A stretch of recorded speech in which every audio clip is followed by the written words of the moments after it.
नमस्कार, आप देख रहे हैं लोकमंच न्यूज और मैं हूं आपके साथ सत्यम गौर। बात करेंगे 2022 चुनाव को लेकर, क्योंकि चुनाव को लेकर तैयारियां जोरों पर चल रही हैं और सभी पार्टियां पूरा दमखम दिखा रही हैं। इसी को लेकर आपको बताते चले कि कानपुर देहात कल शिवपाल यादव भी पहुंचे थे और उन्होंने जनसभा को संबोधित किया था। इसी दौरान आपको ये भी बताते चले प्रियंका गांधी भी कहीं पीछे हटती हुई नहीं दिखाई दे रही हैं। वो भी लगातार जनता को संबोधित कर रही हैं और तरह तरह के वादे भी जनता से किए जा रहे हैं। जनता को लुभाने के लिए कर्ज माफ़ी के भी वादे किए जा रहे हैं। किसानों को भी यहां पर लुभाने के लिए कर्ज माफ़ी के वादे प्रियंका गांधी करती हुई नजर आ रही हैं। उधर आपको बताते चले कि कई तरीके के वादे सरकार की तरफ से किए जा रहे हैं। वहीं योगी आदित्यनाथ भी लगातार जनता को संबोधित कर रहे हैं और बीजेपी भी अपने कामों को जनता के बीच रख रही है और गिना रही है।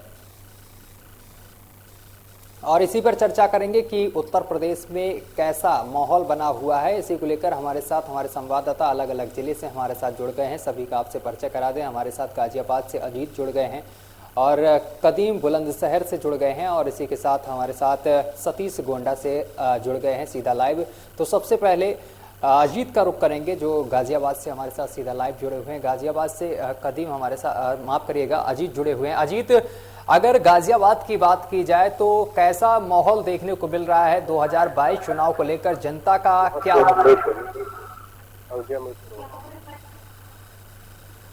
अजीत, आवाज पहुंच रही है आप तक? लगता है अजीत तक आवाज नहीं पहुंच पा रही। कदीम, आप तक आवाज पहुंच रही है? सर डबलिंग में आ रही है सर, आवाज डबल आवाज। तो आवाज सही से नहीं पहुंच पा रही है कदीम तक भी। तो एक बार फिर से संपर्क साधने की कोशिश करेंगे।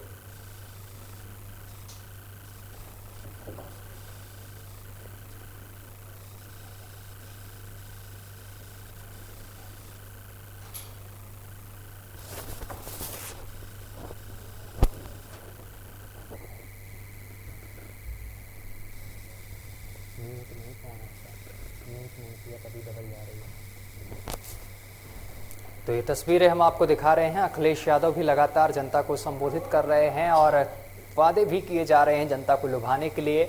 और कई पार्टी एक दूसरे से गठबंधन में भी लगी हैं। आरएलडी भी गठबंधन करना चाहती है, कांग्रेस या फिर समाजवादी पार्टी से करेगी। इसी बीच आपको ये भी बताते चले कि समाजवादी पार्टी की तरफ से भी जनता को लेकर लुभाने के लिए कई तरीके के वादे किए गए हैं। बिजली माफी से लेकर लैपटॉप बांटने के और इसके साथ ही तरह तरह के वादे किए जा रहे हैं। रोजगार देने के वादे किए जा रहे हैं। महंगाई पर नियंत्रण करने के भी वादे जनता से किए जा रहे हैं। एक बार फिर से हमारे संवाददाता अलग अलग जिले से जुड़ गए हैं। सीधा रुख करेंगे अजीत का। अजीत, आप तक आवाज पहुंच रही है? अजीत, आप हमें सुन पा रहे हैं? अजीत से संपर्क नहीं सध पा रहा है। कदीम, आप तक आवाज आ रही है? जी जी सर। कदीम, अगर बात की जाए बुलंदशहर की, लगातार चुनाव को लेकर सरगर्मियां तेज हैं। सभी पार्टियां पूरी तैयारी कर रही हैं और इसी बीच फेरबदल का भी सिलसिला लगातार जारी है। कई बीजेपी नेता सपा में शामिल हुए हैं तो कांग्रेस के नेता भी समाजवादी पार्टी में शामिल हो रहे हैं। क्या रुख है बुलंदशहर का, अगर बुलंदशहर की जनता की बात की जाए?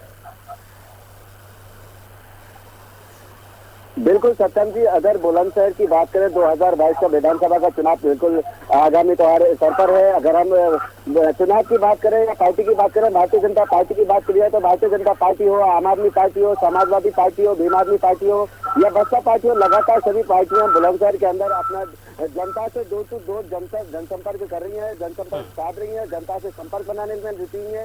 और वहीं अगर हम बात करें 2022 में जो मेन मुद्दा, अब सभी पार्टियों ने जो घोषणा की है कि कोई 300 यूनिट बिजली फ्री करने का ऐलान कर रही है। भारतीय जनता पार्टी जो है वो रोजगार देने का ऐलान कर रही है। तो लगातार सभी पार्टियां जो है वो अपने अपने जो रणनीति है, जो घोषणा पत्र है, वो लगातार उनके ऐलान कर चुके हैं कि जो आम आदमी पार्टी की आप पार्टी है वो लगातार यूपी के अंदर बिजली बिजली फ्री देने का, पिछले बिल जो है वो उनको माफ करने का ऐलान कर चुकी है। तो इस तरह के लगातार जो चुनावी मुद्दे हैं, सभी पार्टियों ने चुनावी मुद्दों के खोल दिए हैं। लगातार नेता जो है वो जनता के संपर्क में है। हालांकि अगर हम बात करें चुनावी मुद्दों की, तो सतन जी लगातार जब से ये पार्टियां बनी है, जब से चुनाव आयोग का जीतना हारना लगा हुआ रहता है, तो सभी पार्टियों के जो बड़े बड़े कद्दावर नेता हैं लगातार वो समय समय पर बड़े बड़े दावे करते हैं, बड़े बड़े वादे करते हैं विकास के ऊपर, ये कराएंगे वो कराएंगे। तो जिस तरह से समय नजदीक आता है और सरकार बन जाती है, लगातार जैसे ही कोई भी नेता सत्ता में आता है उसके बाद जो 5 साल तक वह क्षेत्र में नहीं जाता है, तो लगातार जनता की तरह की भी शिकायत आती है कि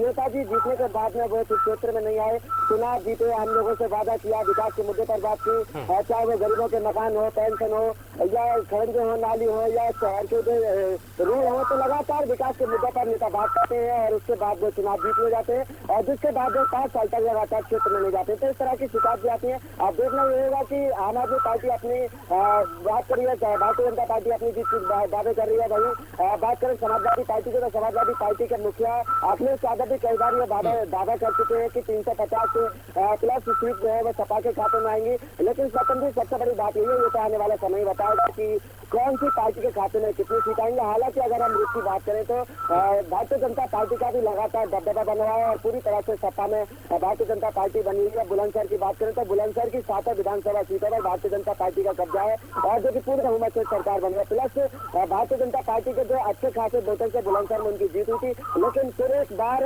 भारतीय जनता पार्टी की ही जीत जाती नजर बुलंदशहर की जनता आ रही है। लेकिन हालांकि चुनाव का समय नजदीक है, सूत्रों के हिसाब से फरवरी में चुनाव होना है, फरवरी मार्च में चुनाव होना है। तो लेकिन जनता का क्या मूड होगा वो जनता खुलकर नहीं बोल रही है। सतन जी, चुनाव के नजदीक जैसे जैसे चुनाव का नजदीक बना रहा है वैसे जनता का मूड बदलेगा। लेकिन हालांकि अगर हम कहीं बात करें तो 70% किसान है यूपी के अंदर और लगातार किसान दिल्ली में धरना दे रहे हैं। 11 महीना अब तक के धरना प्रदर्शन हो चुके हैं। लेकिन कहीं ना कहीं राकेश टिकैत जो है वो ये भी ऐलान कर चुके हैं कि हम किसी भी नेता के साथ में मंच साझा नहीं करेंगे। हालांकि देखना यही होगा कि अगर भारतीय जनता पार्टी लगातार जो कि काले कानूनों के वापस लेने में मना कर रही है, वही किसान भी तीनों काले कानूनों का लगातार विरोध कर रहे हैं। तो 70% किसान ने यूपी के अंदर बताया, वो कहीं ना कहीं अगर 70% किसान अगर सरकार बदलने का काम करेंगे, भारतीय जनता पार्टी इस बात को नहीं मानती है, किसानों की बात नहीं मानती है, तो भारतीय जनता पार्टी को इस बात का खमियाजा भुगतना पड़ेगा। लेकिन अगर कहीं भी 70% किसानों का वोट एक तरफा जाता है तो सरकार बदलने का काम किसान करेगा। सत्यम जी, ठीक है। अजीत हमारे साथ गाजियाबाद से जुड़े हुए हैं। अजीत, आप तक आवाज पहुंच रही है हमारी प्रॉपर? अजीत, अगर गाजियाबाद की बात की जाए तो गाजियाबाद के लोगों का क्या मूड है इस बार? क्या सरकार बदलना चाहते हैं, परिवर्तन का मूड है, या फिर कोई और? क्या समझ में आ रहा है उत्तर गाजियाबाद की जनता का क्या मूड है? जी देखिए सतन जी, मैं आपको बता दूं कि गाजियाबाद फिलहाल एनसीआर का सबसे रईसी इलाका माना जाता है। आपको बता दूं कि यहाँ जो सरगर्मी है चुनाव की, सभी पार्टियों ने अपनी कमर कस ली है और अपने अपने दावे कर रहे हैं बहुमत के साथ अपनी सीट लाने के लिए, पूरा सरकार सत्ते में आने के लिए हर एक प्रयास भी कर रहे हैं। जगह जगह रैलियाँ भी जारी है। गाजियाबाद जो है, गाजियाबाद जो किसानों का गढ़ बन चुका है, जो पिछले 12 महीनों से यहाँ पर आंदोलन दे रहे हैं। इससे काफी फर्क पड़ रहा है क्योंकि आम जनता में संदेश जा रहा है। इससे ये संदेश जा रहा है कि आम जनता किसान ये दावा कर रही है कि इस बार भारतीय जनता पार्टी किसी भी हालत में उत्तर प्रदेश में नहीं आने वाली है। लेकिन मैं बता दूं आपको कि अपने मांगों को लेकर के पिछले 11 महीने से किसान जो है वो आंदोलन कर रहा है। इससे लोग आम जन लोगों का जो कहना है वो यह कहना है कि हमारे जो पिछले, मैं बात करूँगा गाजियाबाद के ग्राम बनावनी की बात करूँगा, पिछले विधानसभा गाजियाबाद विधानसभा लगता है। यहाँ पर पिछले 10 वर्षों से भाजपा सरकार है, यहाँ पर विधायक जो हैं वो जो भाजपा के हैं। मैं आपको बता दूं कि यहाँ पर इस तरीके से वो एक बार वोट लेने के बाद यहाँ पर इस गाँव में, इस शहर में, गाजियाबाद में किसी भी तरीके का विकास का कार्य अभी तक नहीं हुआ है। मैं बात करूँगा ग्राम बनावनी, नाला, खड़ंजा और तमाम जो सारी मूल सुविधाएं जो आम जन तक पहुँचनी चाहिए वो नहीं मिला है। तो यहाँ के लोगों से हमने बात करने का भी प्रयास किया था। उनका कहना है कि यहाँ पर किसी भी तरीके से अगर हमारे जो मूलभूत सुविधाएं पिछले 10 वर्ष से जो हम पिछले 8 हम देख रहे हैं वो अभी तक हम हमारे पास नहीं मिल पाया है। तो यहाँ पर लोगों का कहना भी है कि चुनाव का बहिष्कार भी करेंगे अगर यहाँ पर हमारे चुनाव होने से पहले, चुनाव फरवरी या मार्च में, सूत्रों के अनुसार जानकारी ये मिली है कि फरवरी में या मार्च में जब भी चुनाव होता है तो यहाँ पर किसी भी नेता के एंट्री आने से बैन लगाने का कार्य करेंगे। यहाँ के जो आम जनता है उनका साफ तौर से कहना है कि अभी तक किसी भी तरीके का विकास जो है वो यहाँ पर नहीं किया गया है। तो यहाँ पे अजीत, ठीक है, विकास का काम नहीं किया गया है, जनता में आक्रोश नजर आ रहा है कनावनी में, जो कि इंदिरापुरम और वसुंधरा से सटा हुआ इलाका है कनावनी।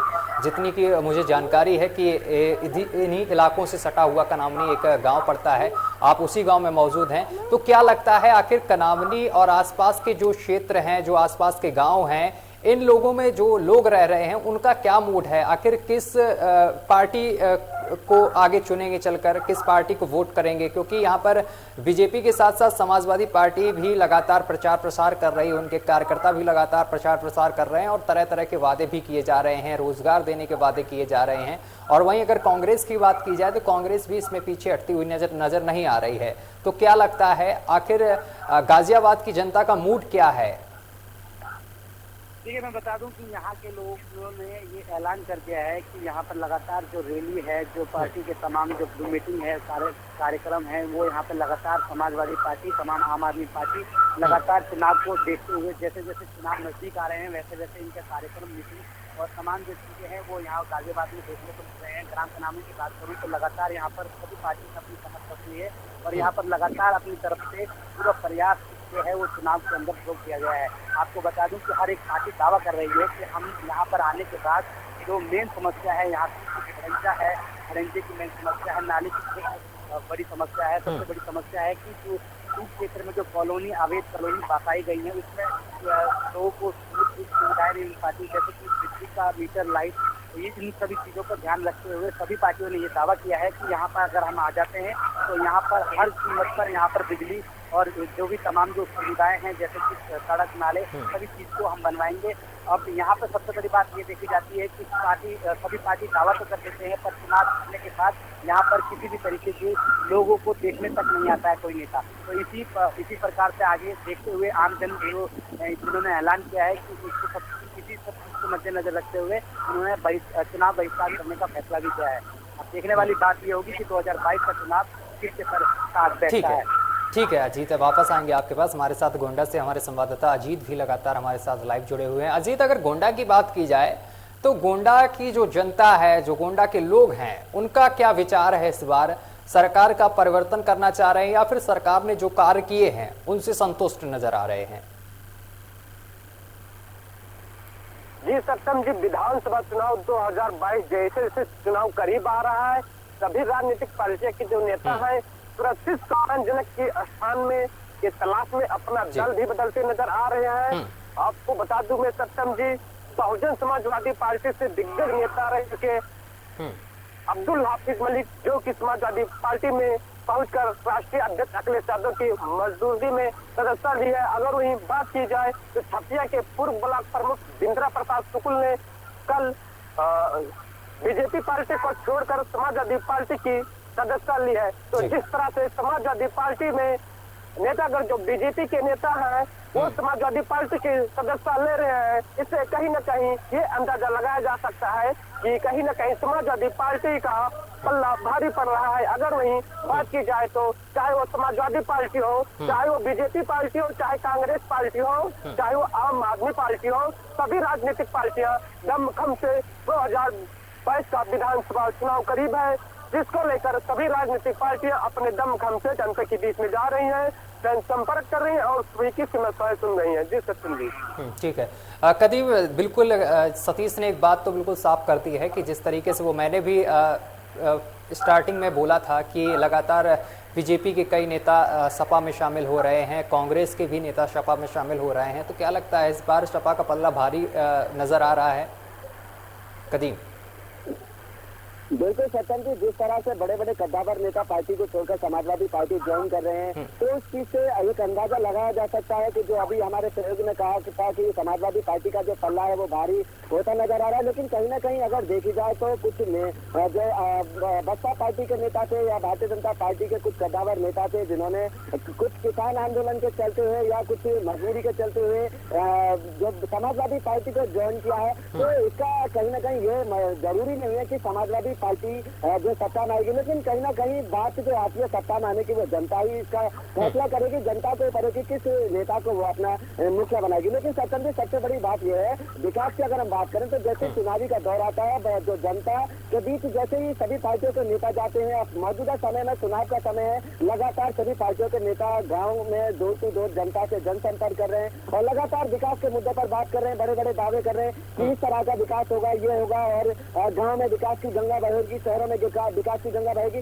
तो ये जो चुनावी वादे थे, दावे हैं, सिर्फ हवा में रह जाते हैं। लेकिन कहीं ना कहीं फिर चुनाव का समय है और जनता जो है वो नया चेहरा भी तलाश रही है। लेकिन अगर हम बात करें भारतीय जनता पार्टी की, तो भारतीय जनता पार्टी के मुखिया भी अपनी 400 सीटों के साथ में सरकार बनाने का दावा कर रहे हैं। लेकिन वहीं अगर हम बात करें समाजवादी पार्टी की, तो समाजवादी पार्टी के जो मुखिया है वो भी अपनी 400 सीटों के साथ में पूर्ण बहुमत से यूपी के अंदर समाजवादी पार्टी की सरकार बनने का दावा कर रहे हैं। लेकिन अगर हम बात करें थोड़ी सी विकास के साथ, तो बुलंदशहर के ऐसी कई तहसीलों में, 16 ब्लॉकों में ऐसे काफी गाँव है जहाँ पर लोगों ने चुनाव का बहिष्कार भी कर दिया है, जहाँ पर लोगों की शिकायत है, कहना है कि विधायक जी को हमने जितवाया अपने क्षेत्र से, लेकिन विधायक जी ने हमसे वादा किया था कि गांव में विकास की गंगा बहेगी। तो कहीं ना कहीं गांव में जो गांव की जनता की शिकायत है कि 5 साल पूरा होने को जा रहे हैं, दोबारा फिर चुनाव है, 2022 का विधानसभा का चुनाव आने वाला है, लेकिन नेताजी जो है वो गाँव में अभी तक नहीं दोबारा पधारे हैं। तो कहीं ना कहीं जब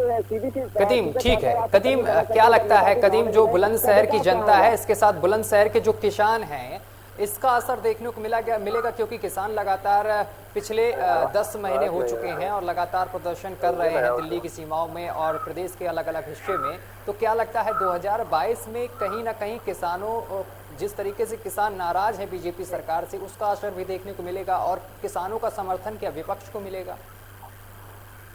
बिल्कुल सतन जी, इसमें कोई गहराई नहीं है। बुलंदशहर से लगातार पिछले 11 महीने से जो किसान हैं, बुलंदशहर के किसानों की अगर हम बात करें तो बुलंदशहर के कई ऐसे संगठन हैं जो लगातार बुलंदशहर में भी किसानों की मीटिंग हुई है। हालांकि अगर हम बात करें आरएलडी नेता जयंत चौधरी की, तो जयंत चौधरी ने भी लगातार बुलंदशहर के अंदर जब से किसान आंदोलन चल रहा है, लगातार कई बड़ी बड़ी मीटिंग है, महापंचायतों में हिस्सा लिया है, कई महापंचायत संबोधित की है। और सीधे तौर पर जयंत चौधरी का और आरएलडी के नेताओं का कहना है कि बुलंदशहर के अंदर अब की बार आरएलडी का जोर होगा, जो कि जाट लैंड अगर क्षेत्र कहा जाता है, बुलंदशहर के अंदर भी काफी क्षेत्र जाटों का है और जाट लगातार एक तरफा आपकी बार आरएलडी के समर्थन में दिखाई दे रहे हैं। जो कि किसान यूनियन के जो नेता है राकेश टिकैत जी, वो लगातार सीधे तौर पर कह रहे हैं कि अब की जो किसान है वो सरकार बदलने का काम करेगा। तो कहीं ना कहीं 2022 के विधानसभा चुनाव में बुलंदशहर के जो किसान है वो सरकार बदलने का काम करेंगे। बुलंदशहर में जो लगातार 7 सीटों पर भारतीय जनता पार्टी का पूर्ण बहुमत से कब्जा है, अच्छे खासे वोटों से भारतीय जनता पार्टी की 700 सीटें सत्ता में आई। लेकिन कहीं ना कहीं अच्छी बात जो किसान है बुलंदशहर के, वो लगातार ये दावे कर रहे हैं कि बुलंदशहर की कुछ सीटें, हालांकि मैं तो नहीं कह सकता कि 700 सीटों पर अच्छी बार भारतीय जनता पार्टी का कब्जा नहीं होगा। भारतीय जनता पार्टी का कब्जा जरूर होगा बुलंदशहर के अंदर, लेकिन 7 सीटों पर भारतीय जनता पार्टी का कब्जा नहीं होगा। अब देखना ये होगा कि भारतीय जनता पार्टी के अलावा किस पार्टी के सीट में खाते में जो अलग अदर सीटें वो जाती है। सत्यम जी, ठीक है अजीत, अगर कानून व्यवस्था की बात की जाए उत्तर प्रदेश में, तो कानून व्यवस्था कितनी सुधरी है बीजेपी की सरकार में? क्योंकि बीजेपी की सरकार में कई तरीके के वादे हुए थे कानून व्यवस्था को लेकर, क्राइम कंट्रोल को लेकर। जिस तरीके से योगी आदित्यनाथ ने कहा था कि अपराधी या तो उत्तर प्रदेश छोड़ दे या फिर अपराध करना छोड़ दे, और अपराध और क्राइम को लेकर ही, अपराध को लेकर ही लगातार विपक्ष सरकार पर हमलावर भी होता हुआ नजर आया है। जिस तरीके से लखीमपुर खीरी में घटना हुई, क्या लगता है कम हुआ है क्राइम? अजीत,